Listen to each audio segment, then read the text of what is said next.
वलो अशरकू, शिर्क का मौजू चल रहा है ना, फरमाया इन अंबिया अलैहिस्सलाम में जर्रा बराबर भी शिर्क की आमेजिश होती, लहबित अन्हुम मा कानू यामलून, जो कुछ उन्होंने किया उसको सबको हम अकारत कर देते, बर्बाद कर देते।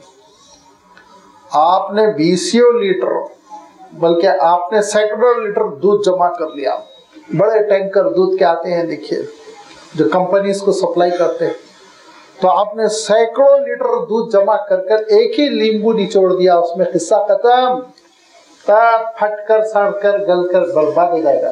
तो जरूरत चाहे तो करके देख लीजिए, घर में 20-25 लीटर जमा कीजिए और नींबू निचोड़ के देख लीजिए। ऐसे ही किसी ने 20 हज किए लेकिन किसी कब्र पे सजदा किया तो तवाफ बर्बाद, अरफात की इबादत बर्बाद, मदीने शरीफ की जियारत बर्बाद।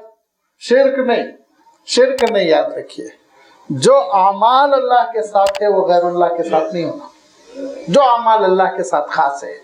नबियों ने बता दिया, नमाज अल्लाह के लिए, रुकू अल्लाह के लिए, क़ियाम अल्लाह के लिए, सजदे अल्लाह के लिए, दुआ अल्लाह ताला के लिए, नज़र और नियाज अल्लाह के लिए, ये वो चीज़ें हैं, वो इबादतें हैं जो अल्लाह के साथ खास है, गैरुल्लाह के लिए नहीं की जा सकती। जब कभी ये गैरुल्लाह के लिए की जाएगी तो फिर हो सकता 70-80 साल इबादतें अकारत।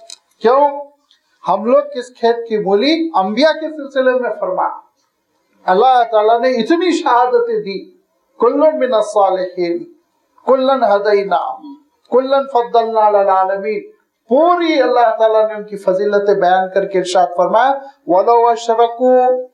मेरी बात पे यकीन मत कीजिए, कोई भी ट्रांसलेशन उठा के देखिए, जिस स्कूल ऑफ थॉट को आप पसंद करते हैं उनका ट्रांसलेशन उठाकर देखिए। अगर इन अंबिया में से किसी ने शरीक किया होता, लहबित अन्हुम मा कानू यामलून, जो कुछ वो अमल कर चुके वो अकारत गया होता, बर्बाद हो जाता, कोई अजर न मिलता।